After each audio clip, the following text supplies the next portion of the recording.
दूसरा रुख में एक दफ़ा फिर खुशामदीद। सबसे पहले मैं उन अहबाब से मुखातिब होना चाहता हूँ जिन्होंने पिछली वीडियो देख के एतराज़ किया कि मैं किसी ऐसी जगह बैठ के वीडियो क्यों बना रहा हूँ जहाँ मेरे पीछे सिर्फ एक दीवार है, ना कोई किताबों की अलमारी है, ना कोई पेंटिंग शेंटिंग है। अर्ज़ है कि गरीब खाने पर ये वाहिद कोना है जहाँ चीज़ें बेहंगम तौर पर बिखरी नहीं हुई। मेरी मजबूरी समझे प्लीज़। आज फिर बात करते हैं उसी मौजू पे। खान साहब ने का जो दावा है कि अमेरिका ने साजिश करके उनकी हुकूमत गिराई, इस सिलसिले में जो दो सवाल उठते हैं मेरे जहन में वो कैसे, क्यों और कैसे है। हुकूमत अमेरिका ने क्यों गिराई और कैसे गिराई। आज क्यों पे बात कर लेते हैं, कैसे अगली दफ़ा डिस्कस कर लेंगे। जाहिर है ये इस सवाल का जवाब देना कि क्यों गिराई तो उसी पे बनता है जो ये दावा कर रहा है कि ऐसा हुआ, और दावा खान साहब का फरमा रहे हैं, और क्यों के ज़िमन में जो वो बातें कर रहे हैं वो मेरे नज़दीक बहुत कमज़ोर है। एक बात तो ये कह रहे हैं, ये उनका बयानिया है कि उन्होंने रूस जाने का इरादा किया, अमेरिका ने उन्हें मना किया, लेकिन वो फिर भी रूस चले गए। अमेरिका को बहुत गुस्सा आया और उसने उनकी हुकूमत गिरा दी। अब रजीम चेंज जो होती है ये एक इंतहाई इक़दाम होता है और ये इंतहाई हालात में लिया जाता है। आपका रूस का दौरा जो था वो कोई इतनी बड़ी चीज़ थी कि अमेरिका ने कहा कि अब इस बंदे को बर्दाश्त नहीं किया जा सकता, इसको हटाओ। आप तो अपने मुआशी मुफाद के लिए गए थे ना, उसमें रूस का तो कोई फ़ायदा नहीं था। आप ये तो नहीं कहने गए थे रूस को कि पुतिन साहब आप यूक्रेन पे हमला करें और हम अपनी फ़ौज आपकी मदद के लिए भेज रहे हैं। वैसे ज़्यादा पता भी कोई नहीं, लेकिन आपके इस दौरे को हाईलाइट इसलिए हो गया कि आप उस दिन पहुंचे जिस दिन रूस ने यूक्रेन पे हमला किया। और इसमें खान साहब का तो कोई कसूर नहीं, ज़ाहिर है उनको तो इल्म नहीं था। रूस को थोड़ी शर्म करनी चाहिए थी और एक आध दिन ठहर जाता, लेकिन नहीं। खैर चले, हो सकता है हम जाहिलों को इल्म ना हो कि आपका दौरा इतना अहम था कि अमेरिका को बहुत गुस्सा चढ़ा। आप फरमाते हैं 27 मार्च के जलसे में आपने कहा कि हम इस साजिश के बारे में महीनों से जानते थे। लाहौर के जलसे में आपने इरशाद फरमाया कि हम इस साजिश को जनवरी से मॉनिटर कर रहे थे। पहली बात तो ये है कि अगर आपको उसके जनवरी से इल्म था तो अब तहरीक अदम एतमाद आने के बाद आप ये क्यों फरमाते रहे कि खुदा का शुक्र है ये तहरीक पेश हुई, अब मैं इनको सबक सिखाऊंगा। आप उस वक्त कहते कि ये अमरीकी साजिश है, और बल्कि तहरीक अदम एतमाद पेश होने से पहले कहते कि ये अमरीकी साजिश है और हमें इसका इल्म है, ये आने वाली है। लेकिन आप चुप रहे, आपको पता था अमरीकी साजिश का, और इस साजिश को बेनकाब आपने तब किया जब आपको नजर आने लग गया कि आपके खिलाफ तहरीक दिमाग जो है वो कामयाब होने जा रही है। इस सारे कसिये में खान साहब को सबूत नहीं दे रहे किसी बात का। वो जो कॉल थी जो जिस अमेरिका से करके किसी ने कहा कि आप रूस नहीं आए, उस अमरीकी मरदूद का नाम तो बताएं हमें, कौन है वो। अब आप ये नहीं कह सकते कि सिफारती आदाब आपको मना करते हैं, क्योंकि सिफारती आदाब के अमेरिका का नाम लेना भी सिफारती आदाब के खिलाफ था, लेकिन आपने अमेरिका का नाम लिया, आपने उस सिफारतकार का नाम लिया जिसने आपके एम्बेसडर से मुलाकात की। दूसरी बात ये कि आपके इस इल्ज़ाम के बाद व्हाइट हाउस का तर्जुमान 2 दफ़ा ये कह चुका है कि इन इल्ज़ामात में कोई हकीकत नहीं, यानी अमरीकी हुकूमत का तर्जुमान सरेआम आपको झूठा कह रहा है। जब एक हुकूमत का तर्जुमान दूसरे मुल्क के वज़ीर आज़म या साबिक़ वज़ीर आज़म को इस तरह सरेआम झूठा कहे तो सफारती आदाब मुअत्तल हो जाते हैं। आपके पास जो सबूत हैं वो सामने लाएं। वो सबूत सिर्फ इसलिए सामने नहीं लाए जा रहे क्योंकि वो मौजूद नहीं है। मेरे ख्याल में है तो प्लीज़ पेश कर दीजिए।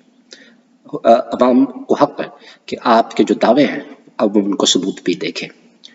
और सबसे बड़ी बात इस रूस के दौरे वाली, आप पहुंचे, आपका दौरा अनाउंस हुआ 7 फरवरी को, 24 फरवरी को आप वहां पहुंचे।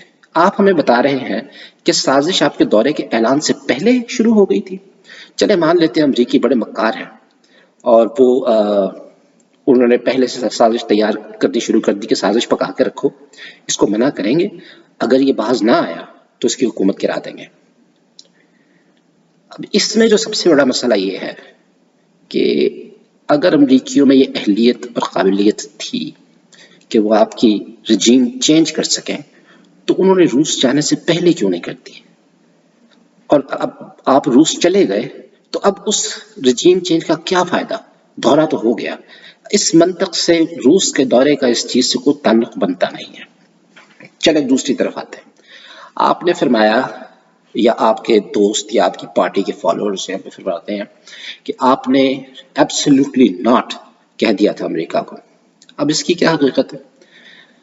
آپ نے ایک انٹرویو دیا، اس میں ایک مفروضے کی بنیاد پر ایک سوال کیا گیا کہ اگر امریکہ آپ سے فوجی امداد مانگ لے تو کیا آپ دیں گے؟ اور آپ نے کہا ایبسلیوٹلی ناٹ، اور بہت اچھا کیا، قابل تعریف بات ہے.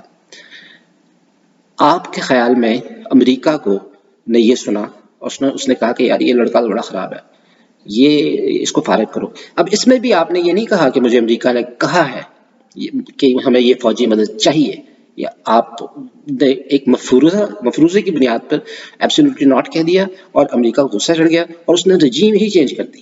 اور ایک آدھا کوئی اس سے پیچھے قدم نہیں رکا، اس نے کہا رجیم ہی چینج کرو، اس کو فارغ کرو. یہ ہوتا کون ہے ہمیں ایبسلیوٹلی ناٹ کہنے والا؟ اب یہ ہے مسئلہ اس میں کہ امریکہ خان صاحب کو جانتا ہے، بلکہ کہنا چاہیے کہ امریکہ خان صاحب کو خان صاحب سے زیادہ جانتا ہے. کیا امریکہ کو علم نہیں کہ خان صاحب کے بیانوں کا وزن کیا ہوتا ہے؟ کیا یہ وہی خان صاحب نہیں جو یہ فرماتے تھے کہ میں خودکشی کر لوں گا، IMF نہیں جاؤں گا؟ کتنے یو ٹرن لیے ہیں خان صاحب نے آج تک. اگر کبھی ایسی صورتحال پیش آتی تو میرے خیال میں خان صاحب کہتے کہ ہمارے قوم کو کہتے کہ ہمارے اپنے فائدے میں سب اس لیے مان گیا ہوں. اور جہاں تک آپ کے فالوورز ہیں وہ تو آپ کی بات کو صحیح آسمانی سمجھتے ہیں، جو آپ کہتے ہیں وہ کہتے ہیں بالکل درست ہے.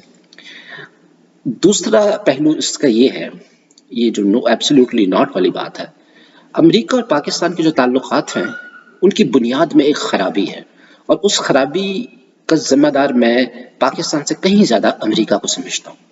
اور وہ خرابی یہ ہے کہ امریکہ کو جب وہ فوجی امداد خاص طور پہ پاکستان سے چاہیے ہو تو وہ پاکستان کی حکومت سے تو بات ہی نہیں کرتا، وہ ڈائریکٹ فوج سے بات کرتا. میرے ایک محسن ہے، پاکستان کے سفیر رہے ہیں امریکہ میں، وہ صرف اس لیے اسٹیبلشمنٹ کے عتاب میں آ گئے کہ وہ یہاں واشنگٹن ڈی سی میں لوگ امریکیوں کو قائل کرتے پھرتے تھے کہ حکومتوں کو بات حکومتوں سے کرنی چاہیے، ڈائریکٹ اداروں سے نہیں. خیر، اگر کبھی ایسا ہو مستقبل میں تو تاریخ ہمیں بتاتی ہے کہ چونکہ امریکی سہل پسند لوگ ہیں، آسان راستہ لیتے ہیں، کہ امریکہ نے اس طرح ہمیشہ فوجی مدد کے لیے فوج سے رابطہ کیا، مستقبل میں بھی یہی ہوگا. امریکہ ڈائریکٹ آپ کی فوج کے پاس جائے گا. اب اگر فوج مان جاتی ہے اس کی بات تو پھر وہ وزیر اعظم کے پاس جاتی اور پھر آپ ایبسلیوٹلی ناٹ کہتے، امریکہ کو نہیں اپنی فوج کو کہتے. وہ مرحلہ آنا ہی نہیں تھا کہ امریکہ کو ڈائریکٹلی ایبسلیوٹلی ناٹ آپ کو کہنا پڑے. فوج کو کہنا پڑتا، اور خان صاحب کی اہلیت فوج کے خلاف سٹینڈ لینے کی یہ پچھلے 2-3 ہفتوں میں ہمارے سامنے آ چکی ہے. تو یہی گزارش کرنا تھی، اگلی دفعہ پھر ملیں گے.